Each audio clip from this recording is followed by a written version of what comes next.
आप सबको नमस्कार और आप सबको स्वागत है मेरा YouTube channel fast exam booster में। मैं आज एक नया वीडियो लेके आया हूँ।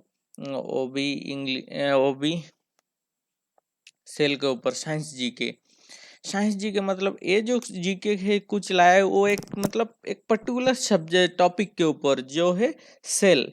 ठीक है, हमारा जो बॉडी बना है, जो मतलब फंडामेंटल यूनिट जो होता है, जो स्ट्रक्चर सबसे छोटा पार्टिकुलर एलिमेंट सेल माना जाता है हमारा बॉडी का। ठीक है, सबसे छोटा अंश तो सेल से ही हमारा बॉडी बना है।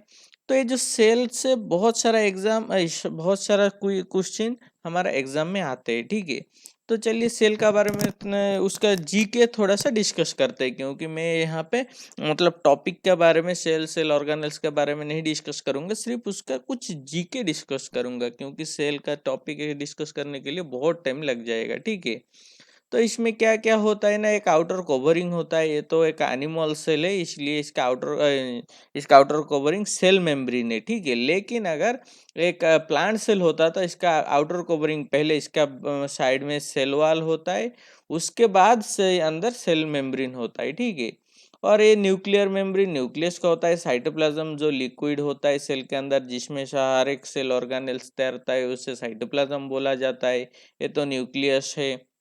राइबोसोम मतलब क्या करता है ना, जो सेल के अंदर जो प्रोटीन सिंथेसिस का काम कौन करता है ना, राइबोसोम करता है। इसके अलावा है ये है एक एंडोप्लाज्मिक रेटिकुलम। एंडोप्लाज्मिक रेटिकुलम क्या होता है ना, ये न्यूक्लियस को टच करता है एक साइड में, और एक साइड में सेल मेम्ब्रेन को टच करता है। ठीक है, ट्रांसफर काम करता है यहाँ पे।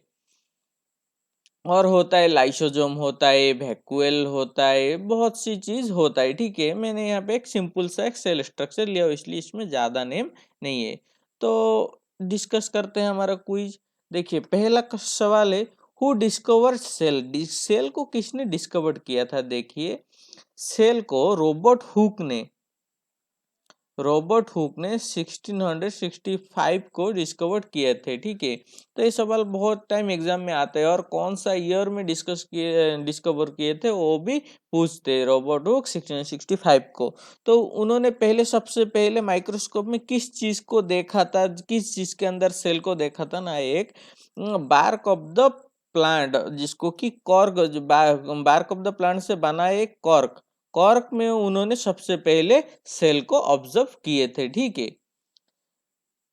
नेक्स्ट सवाल है, which of the following gives shapes to this cell. मतलब इसमें से कौन सा स्ट्रक्चर एक सेल को, कौन सा चीज सेल को एक स्ट्रक्चर देता है? देखिए सेल को स्ट्रक्चर देने वाला होता है प्लाज्मा मेम्ब्रेन। प्लाज्मा मेम्ब्रेन क्या करता है ना, जो आउटर कवरिंग होता है वो एक सेल को एक डेफिनेट शेप देता है। क्योंकि एक देखिए एक प्लांट सेल क्या होता है ना, जनरली सर्कुलर होता है, लेकिन एक एनिमल सेल क्या होता है ना, एक थोड़ा सा हेक्सागोनल टाइप का होता है। ठीक है, थोड़ा सा इस टाइप का हेक्सागोनल टाइप होता है एक animal cell, sorry plant cell. और एनिमल सेल सर्कुलर ही होता है, मतलब अंडे जैसा। The jelly like substance present inside the cell is known as. जो जेली लाइक का मतलब लिक्विड रहता है जिसमें सेल ऑर्गेनेल्स तैरता रहता है, उसको क्या बोला जाता है? उस जेली लाइक स्ट्रक्चर को, उस जेली लाइक स्ट्रक्चर को साइटोप्लाज्म बोला जाता है। ठीक है, साइटोप्लाज्म के ही अंदर सारा का सारा सेल ऑर्गेनेल्स तैरता रहता है। ठीक है, नेक्स्ट देखिए, which organelles control the activity of a cell. एक जो सेल का जो एक्टिविटी होता है, उस एक्टिविटी को कौन सा ऑर्गेनेल्स कंट्रोल करता है ना, वो न्यूक्लियस कंट्रोल करता है। मतलब सेल का जो ब्रेन ऑफ द सेल है और हेड ऑफ द सेल कौन सा है? न्यूक्लियस है। जैसे कि इंसान का हर एक एक्टिविटी कौन ब्रेन कंट्रोल करता है, उसी तरह यहाँ पे जो एक सेल का जो हर एक एक्टिविटी कौन कंट्रोल करता है ना, न्यूक्लियस। न्यूक्लियस इसमें सबसे मेन इंपॉर्टेंट ऑर्गेनेल्स होता है। Which type of cells is bacteria. इसमें जो कौन सा टाइप का सेल बैक्टीरिया होता है? देखिए एक्चुअली दो टाइप का सेल होता है।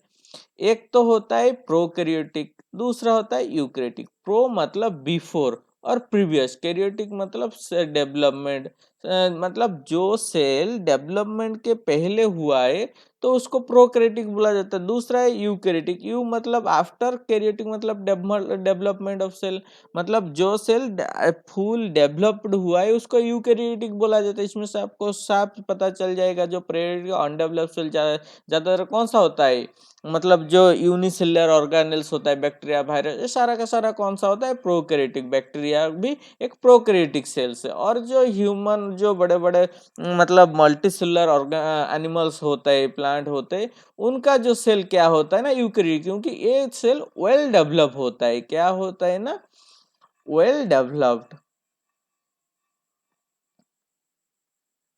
Well develop eukaryotic. और प्रोकैरियोटिक क्या होता है ना, प्रीवियस डेवलपमेंट का पहले का सेल, मतलब ये सेल क्या होता है ना, नॉट डेवलप्ड, इसलिए इसको प्रोकैरियोटिक बोला जाता है। इसमें सब बैक्टीरिया, वायरस आते हैं। ठीक है, हमारा यहाँ का आंसर है प्रोकैरियोटिक सेल। दूसरा, which is a transcription process, इसमें से कौन सा एक ट्रांसक्रिप्शन प्रोसेस है। देखिए ऑप्शन 4 है। ऑप्शन है RNA synthesis, protein synthesis, messenger RNA is form from DNA, assembly of ribosome और गोल्गी बॉडीज। देखिए हमारा जो messenger RNA is form from DNA, जो डीएनए से जो मैसेंजर आरएनए बनता है, इसको ही ट्रांसक्रिप्शन प्रोसेस बोला जाता है। ठीक है। Next, which organelles in the cell known as digestive bag और सुसाइडल बैग। देखिए सुसाइडल बैग क्यों बोला जाता है ना, हमारा एक सेल में एक मतलब ऑर्गेनेल्स होता है, वो क्या करता है ना, सेल के अंदर डाइजेशन का काम करता है। जो फॉरेन बॉडी आता है, कोई फॉरेन एलिमेंट्स आता है जो कि हमारा सेल के लिए कोई ज़रूरत नहीं है, या तो कोई खाना आता है, तो कोई सेल का ऑर्गेनेल्स मतलब एंड टाइम आ गया है, वो उसको से मतलब मार के मतलब डाइजेस्ट करता है एक ऑर्गेनेल से। ठीक है, और उसको बोला जाता है लाइसोसोम। और यहाँ पे सुसाइडल बैग भी इसी लाइसोसोम, डाइजेस्टिव बैग और सुसाइडल बैग को भी लाइसोसोम ही बोला जाता है। देखिए लाइसोसोम कैसे ना, ये जो लाइसोसोम वक्त आने पे क्या करता है ना, अपना जो आउटर कवरिंग है लाइसोसोम का, खुद का जो एक ऑर्गेनेल से सेल ऑर्गेनेल्स, इसका जो आउटर कवरिंग है इसको भी ये क्या करता है ना, डाइजेस्ट करके खा जाता है। और मतलब अंदर का लिक्विड बाहर निकाल देता है, सेल का, सेल को भी डाइजेस्ट कर देता है। इसी को लाइसोसोम, इसीलिए लाइसोसोम को सुसाइडल बैग और डाइजेस्टिव बैग बोला जाता है। ठीक है, लाइसोसोम, सुसाइडल बैग, ये बहुत इंपॉर्टेंट सवाल है, हर वक्त मतलब सवाल एग्जाम में आता है। और यहाँ पे देखिए गोल्गी बॉडी जो है ना, गोल्गी बॉडी क्या होता है ना, इसको कैमिलियो गोल्गी ने, कैमिलियो गोल्गी नाम का एक साइंटिस्ट ने बनाया था, कितने में ना, 1843 में।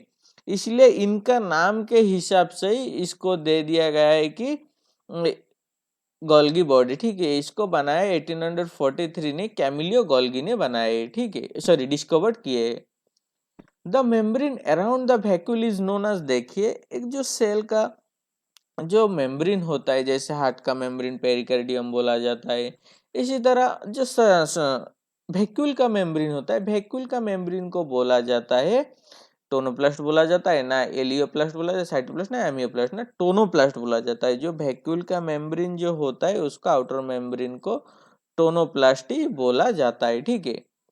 Next, which one is absent in animal cell, मतलब कौन सा चीज एक एनिमल सेल में एब्सेंट होता है। एक तो होता है देखिए सेल वॉल। सेल वॉल क्या होता है ना, एक एनिमल सेल में एब्सेंट होता है।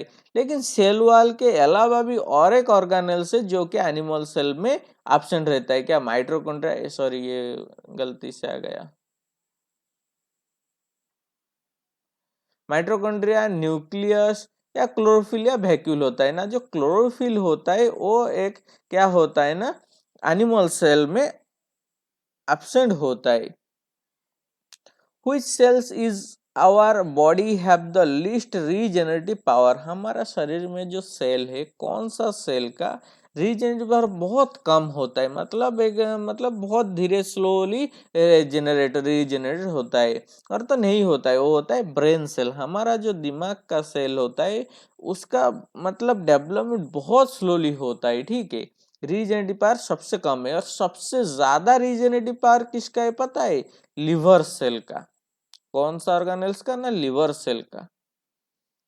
Which among the following bears the smallest living cell? इसमें से कौन सा एक स्मॉलेस्ट लिविंग सेल है? देखिए स्मॉलेस्ट लिविंग सेल बैक्टीरिया होता है, क्योंकि बताया था हमें एक प्रोकैरियोटिक सेल, प्रो मतलब प्रीवियस डेवलपमेंट सेल और before development. Which is the largest cell in human body? Human body में सबसे बड़ा सेल कौन सा होता है ना? नर्व सेल एक बड़ा सेल होता है, ठीक है। नर्व सेल जो हमारा जो बॉडी का इंफॉर्मेशन ट्रांसफर करने का काम करता है, इसी नर्व सेल हमारा बॉडी का इंफॉर्मेशन ट्रांसफर करता है।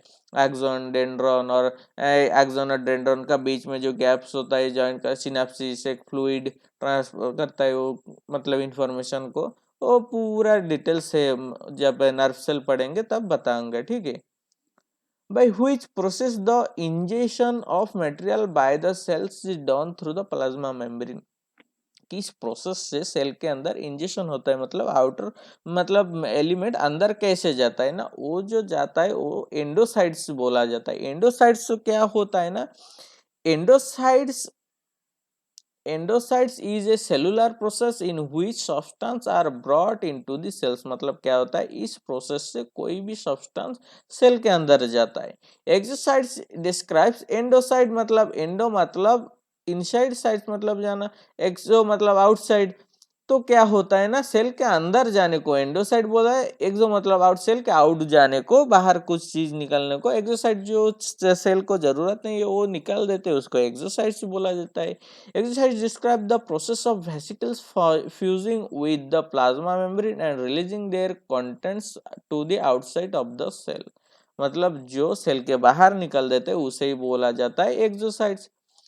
Microfilament are composed of protein of a protein called, जो माइक्रोफिलामेंट होता है एक सेल में उसे क्या बोला जाता है ना, माइक्रोफिलामेंट को एक्टिन बोला जाता है, ठीक है।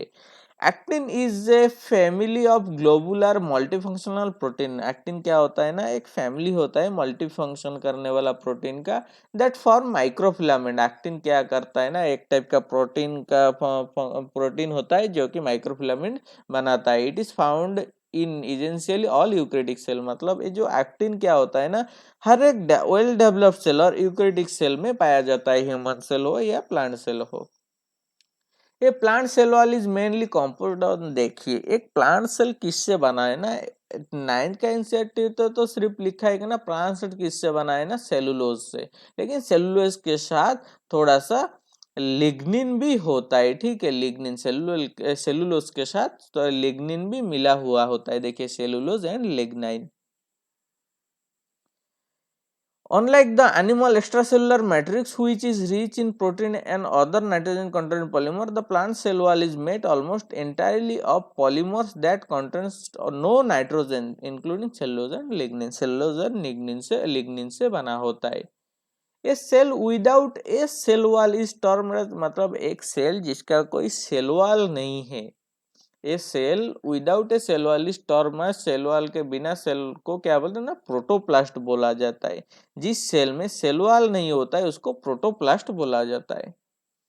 The protoplasm of a living plant or bacterial cell whose cell wall has been removed, मतलब अगर सेल वॉल को रिमूव कर देने के बाद जो हिस्सा बचता है उसे प्रोटोप्लास्ट और प्रोटोप्लाज्म बोला जाता है। Which cell organelles is involved in apoptosis? Apoptosis में कौन सा सेल ऑर्गेनेल्स इन्वॉल्व होता है ना, वो माइटोकॉन्ड्रिया। माइटोकॉन्ड्रिया क्या होता है, इन्वॉल्व होता है अपोप्टोसिस में।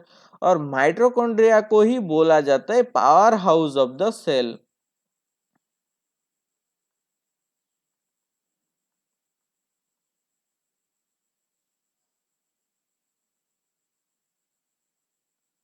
ठीक है, अब सवाल में आता है कि इनमें से कौन सा ऑर्गेनेल्स को power house of the cell बोला जाता है ना, वो माइटोकॉन्ड्रिया। मतलब माइटोकॉन्ड्रिया ही में ही एटीपी एडीपी रहता है, एडेनिन डाइफॉस्फेट एडेनिन ट्राइफॉस्फेट। और यही मतलब इंसान का कोई भी काम के लिए और सेल का कोई भी फंक्शन के लिए जो एनर्जी जरूरत पड़ता है, उस एनर्जी कहाँ से मिलता है ना, माइटोकॉन्ड्रिया से मिलता है और माइटोकॉन्ड्रिया देते हैं। तो अपोप्टोसिस में भी माइटोकॉन्ड्रिया इन्वॉल्व रहता है, ठीक है। Apoptosis removes cells during development, it also eliminates pre cancers and virus. ये क्या होता है ना, एक तरह का एक एंजाइम लिक्विड सब्सटेंस करता है ना, जो उसका काम क्या होता है ना, जो डेड सेल्स और कैंसर सेल्स को मार देते हैं, ठीक है। इम्यूनो सिस्टम को इम्प्रूव करता है। एपोप्टोसिस का यही काम है माइटोकॉन्ड्रिया में।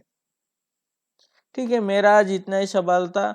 अगर आपको मेरा वीडियो अच्छा लगे और आपको लग रहा है कि हाँ ये जो सवाल है वो मतलब एग्जाम के लिए बहुत इम्पोर्टेंट है, तो प्लीज़ लाइक करिए, शेयर कमेंट करिए, शेयर करिए। Thanks for watching. और मेरा 2 यूट्यूब चैनल है, एक तो fast exam booster, 2 English vocal with Rakesh. इसमें इंग्लिश वीडियो देता हूँ, इसमें बाकी वीडियो देता हूँ कॉम्पिटिटिव एग्जाम के लिए। ठीक है, थैंक यू।